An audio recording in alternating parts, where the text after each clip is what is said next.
Welcome to Often Pacing on Tab Radio Racing and Sport. Tim Walker will be joined by Matt Young and Oliver Cownie as they delve into the form for today's Pinjarra harness meeting, as well as an early look at tomorrow's meeting at Gloucester Park. We are Often Pacing. It is great to have your company again on this Monday morning for Off and Pacing. Tim Walker with you.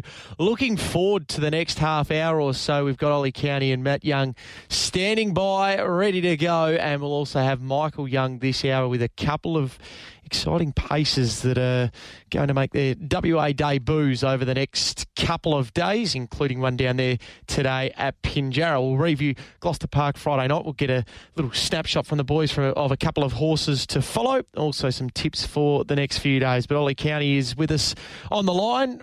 We say a very good morning to you, Ollie. Good morning, Tim. Great to be on. How do we find you this morning? Yeah, really good, thanks. Obviously, a great weekend of racing, so that always makes it easy to get up on Monday morning, early in the morning, and go again. And, yep, we'll look to tap into your wisdom and see if we can find a few horses to follow from the weekend very, very shortly, as we will Matt Young, who's with us down the line this morning. Hello to you, Matt.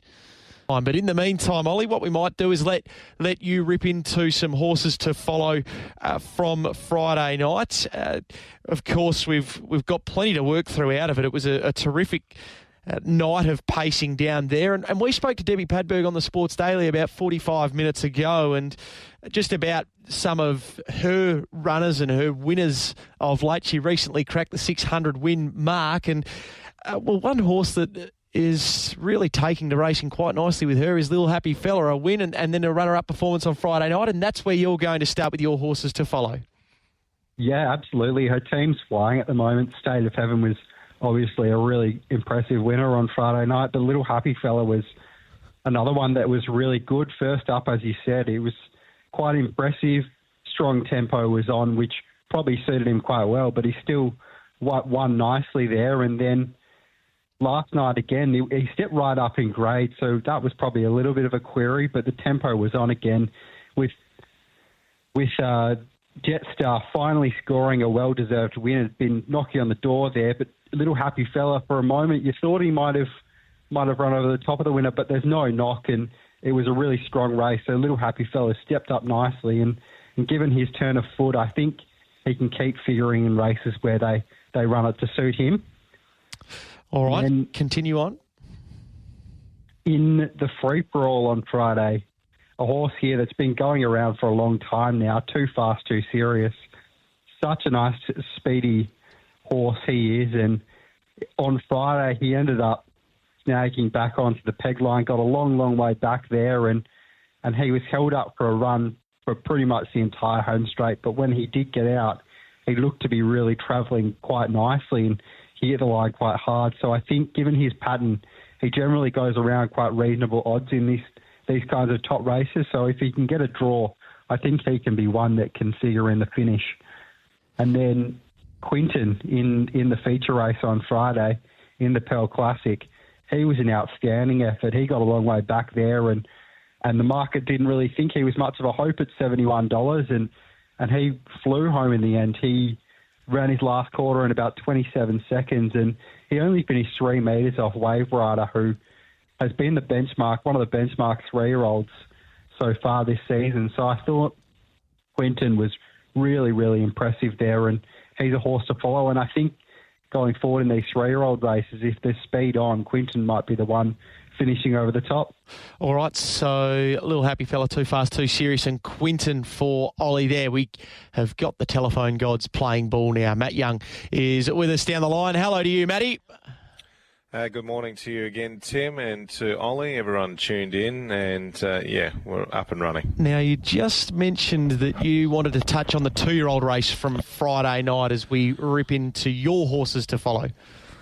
Yeah, I just wanted to congratulate the Nefranic family. They've been involved in the harness racing industry for as long as I've been around, that I can remember, and they've always tinkered around with a small group of horses, and it's just great to see them be rewarded for years of effort and persistence to be able to get one that they've gone to the sale, that they've sourced out, they've bought relatively cheap, and been able to get some good success with her and to take out a Champagne Classic, which to a lot of people in the industry is a time-honoured race, and it has been has seen some of the great 2-year-olds win over the years. So I just thought it was fantastic, and of course I'm stoked to see Trent Wheeler win another feature race. But yeah, it's just fantastic for the Nefranic family. So I just wanted to touch on that as we get into horses to follow. So well done to them, and hopefully we get to see Raynette measuring up in better fillies races, and also a potential Golden Slipper. She's got that gate speed. It's going to win her some races going forward, and the way that she settled. So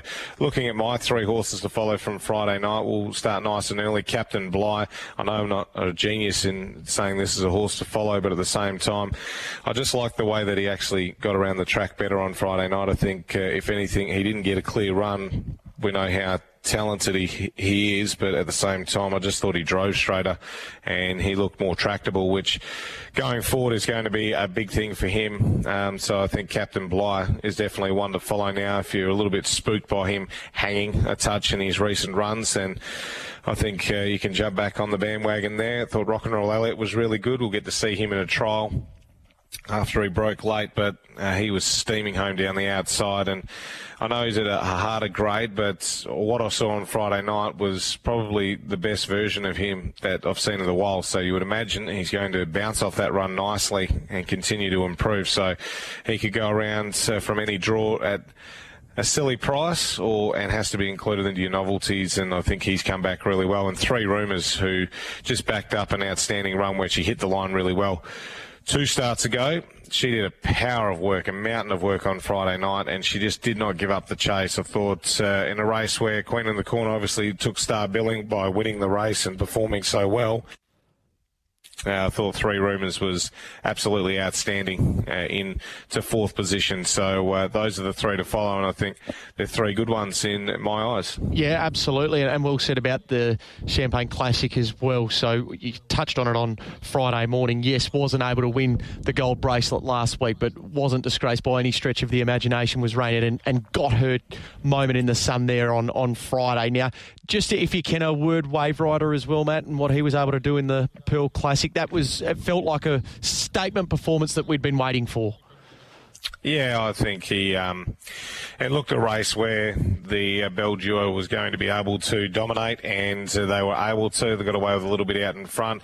Franco Encore, he was able to beat Wave Rider a few starts ago, obviously, when he led and Wave Rider was 1 out, 1 back. It looked a good position on paper during the run where Wave Rider was, but he just seems to be a lot better horse when he's up on speed. So he's gutsy. He was able to get to the top, and then he was able to hold them off late. So yeah, he's a really nice horse, and he's had to do it tough his last 3 or 4 starts. So you think there'd be some respect coming his way after that win on Friday night. Absolutely. All right, let's get stuck into our meeting today at Pinjarra. 9 events on the program, and just a little flashback to last week. So Ollie, certainly a couple there that you were knocking on the door. Noble Throndor, Billy James, both finishing second. And Matt, you were very keen on That's Not My Gate, a winner. So there's a couple of little highlights from last Monday. And what we might do is start with you, Ollie, if we can, for Pinjarra today. And you're going to the middle part of the program.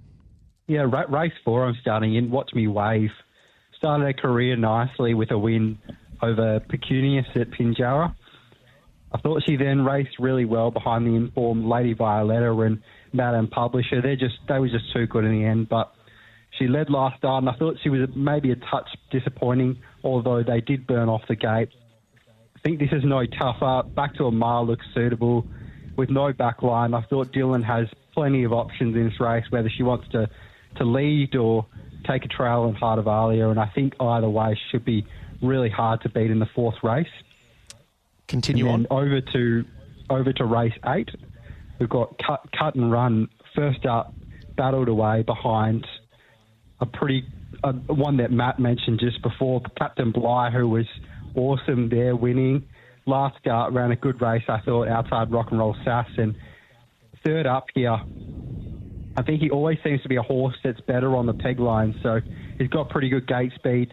I don't think he'll be too far back. I think he can be either leading or behind Blaze On, and I thought he looked a really good 1x3 bet at around that $2 a place. And then on to race 9. I've got another place bet here, Roll Your Own. Looks one of the beneficiaries of a race that looks likely to be suiting the peg line. I thought he strung a few really good, consistent performances together at Bunbury, placed behind Matty, who is racing really well as well. And then I was really impressed last start. He only could manage 4th, but worked off the gate early and then was still able to battle away and run 4th in a race that was quite peg dominated. So I thought he looked a really good place bet, Roll Your Own. Likely 3 pegs here, hopefully 3 pegs at worse, because it gets a bit difficult when you're getting 4 back to pegs, but I thought he could run a place. All right, so just recap those again for us, Ollie. Race 4, race 8 and race 9. Race 4, Watch Me Wave. Race 8, 1x3 Cut and Run. And race 9, Roll Your Own a place. Terrific. All right. Matt, you're going to start off in race number 3 today. Yeah, we'll go in race number 3. I just thought this was an interesting race that you could play a few different horses in the event. I thought Switchblade each way was a play in the event. I thought would run a pretty strong race. So I was happy to be with Switchblade in this race on an each way basis, hopefully around that $4.50 mark. And I was going to save on a couple in the race. I thought I don't want to be a pirate, could run a place from a nice draw, and I thought Striking a Deal might be a further improver after its last start run, where it was a little bit unlucky. But yeah, it's a interesting little race, but I was happy to be with Switchblade each way in that event.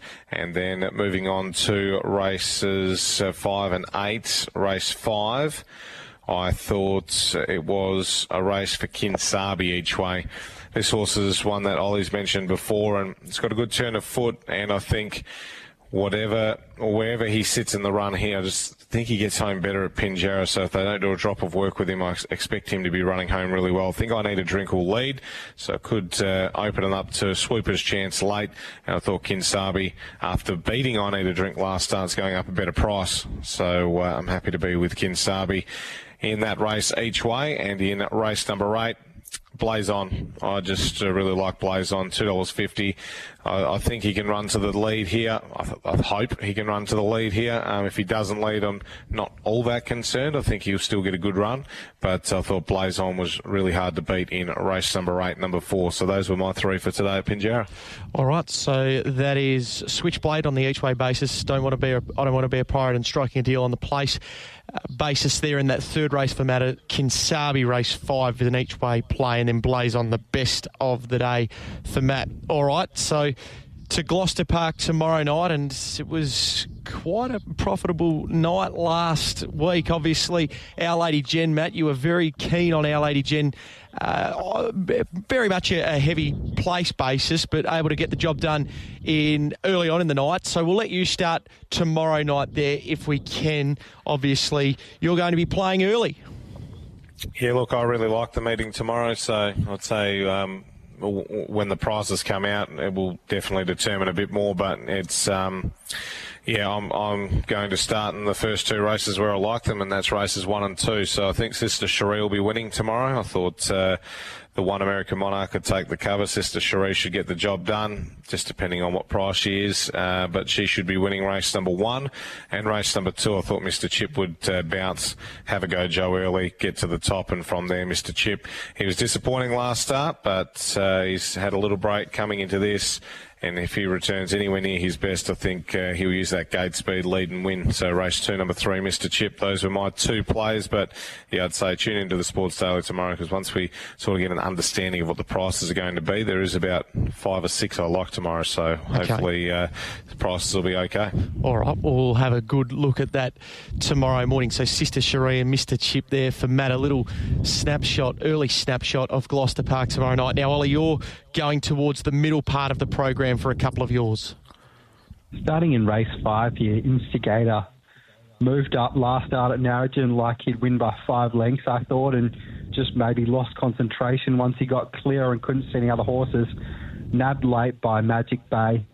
Obviously would have been tough if he took the shorts there, but was first up from a spell. Should be better for that effort. I think he draws absolutely ideally in gate 2. No back row, so Jocelyn has plenty of options here. I think he's a really nice horse going forward. Has a great turn of foot and is quite versatile. So I think he's worth forgiving for that first up value, you could say. And then in race 6, Catch the Red Eye. Thought was an eye-catching run last start when looming outside of the very short price favourite, Our Lady Jen.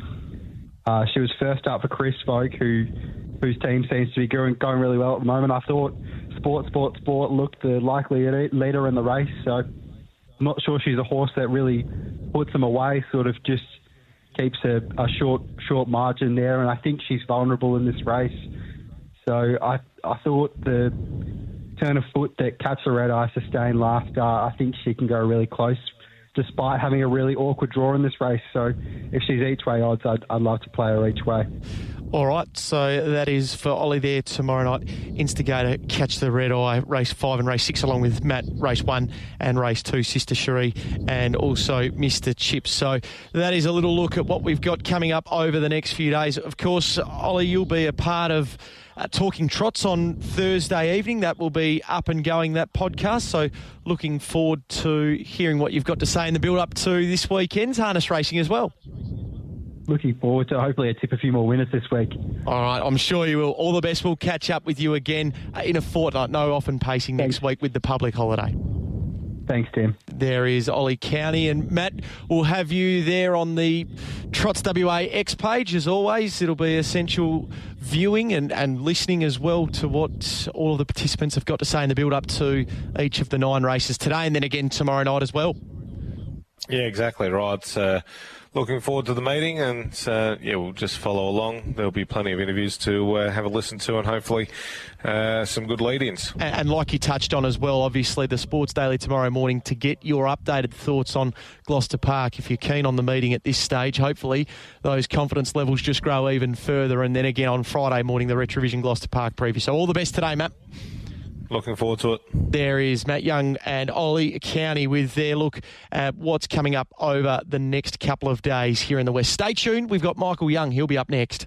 They are Often Pacing on Tab Radio, Racing and Sport. It is great to have your company on this Monday morning. Great now to have the company of Michael Young, a couple of key players over the next few days, and just an early look towards Friday night. Plenty in the noms, so we'll see what it does look like for him for the remainder of the week as well. Good morning to you, Michael. Yeah, morning, Tim. How are you? Going very well. First things first on the football front. We know you're coaching this year. How's things looking there? We're a bit up and down. We've dropped a couple of games that we shouldn't have, and but we had a nice 10-goal win on the weekend, so hopefully we're on the right track now. All right, good. Just finding your feet early doors in the season now. Speaking of finding the feet, Penny Black we'll get to see for the first time here in the West under race conditions today. Of course, we have seen Penny Black trial at Byford recently. How has this girl settled into life under your care? Yeah, pretty well. Had a few little issues with her along the way. Was really happy with her a couple of weeks before the trial, and then had a few little things go wrong leading into it, and ended up not being too happy with the way she trialled. So she just did a few things wrong under more race speed. So took her out to seniors for a couple of track runs after that, and juniors sat behind her, and we tweaked a few little things with her, and now we're pretty happy with her and happy with the way she's going. Okay, what sort of a horse did you lay eyes on for the first time in her?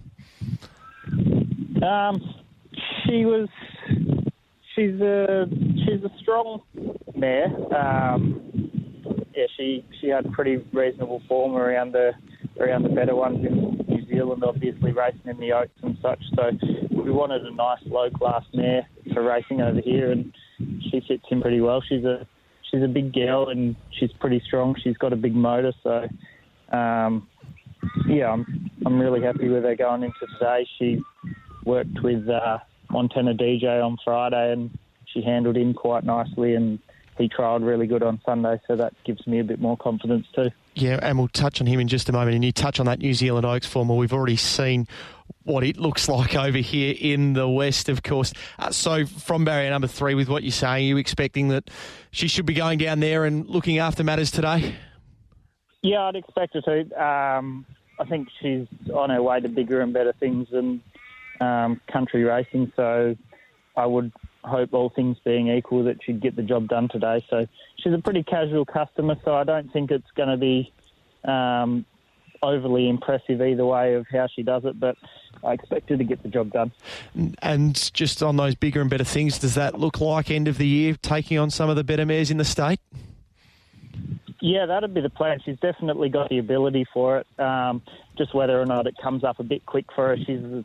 I think she's only had 5 or 6 lifetime starts. So when you compare that to like her age, it doesn't really line up. She's very inexperienced. She doesn't really know what racing's all about yet. So yeah, there's still a lot of learning to do, and it might just come up a bit quick this year. But I would expect her to be featuring in them throughout her lifetime at some stage. All right, now you touched on Montana DJ there, that she was able to handle Montana DJ relatively well at track work. So let's talk through Montana DJ, who we got to see yesterday have a hit out at Byford. You must have been happy with what you got there.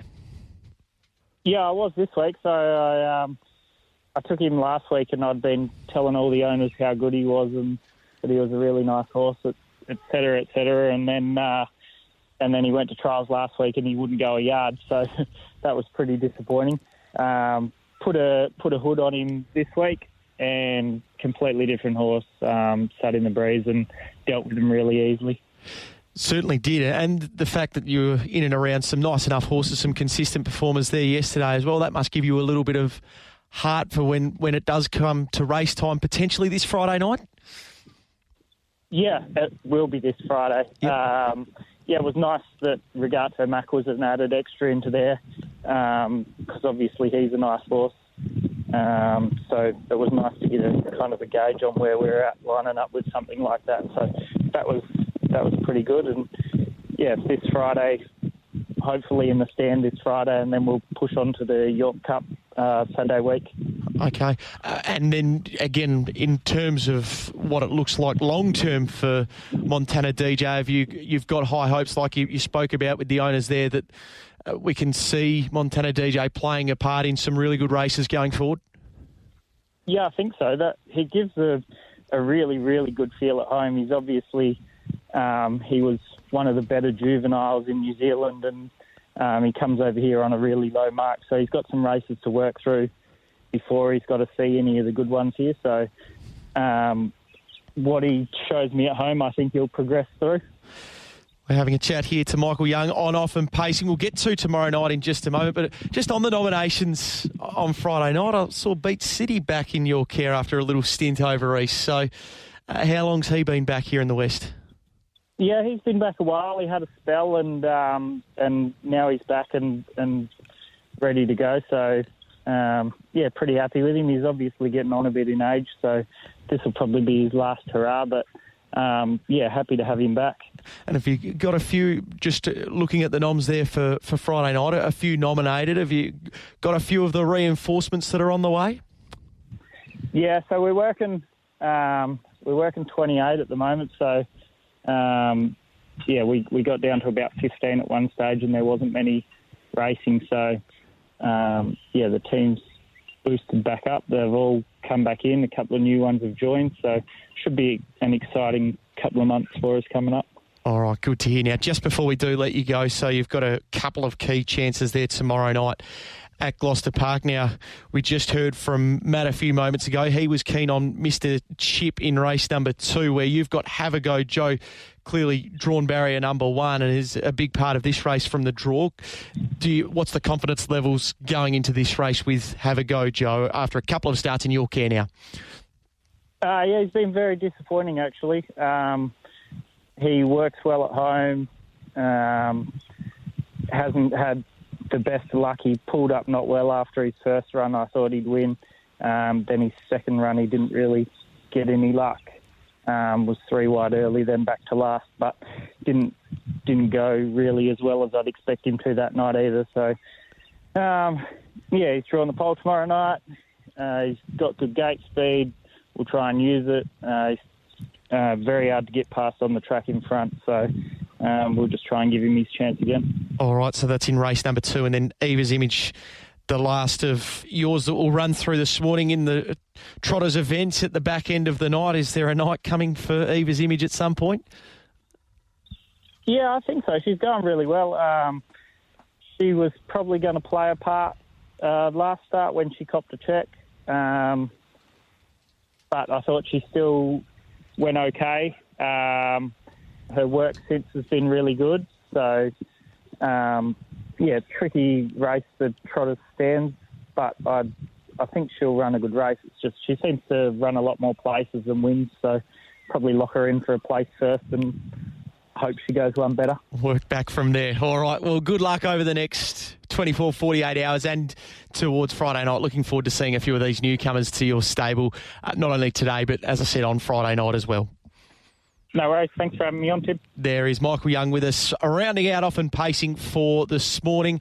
Now, we will not be on next week. The program will not be on next week. That will be due to the public holiday, and clearly public holiday racing that will take centre stage on the day, but we'll be back again in 2 weeks' time. So hopefully you're able to enjoy all of the action that comes up over the next few weeks, and many winners to everyone that is going to be playing a big part at those meetings.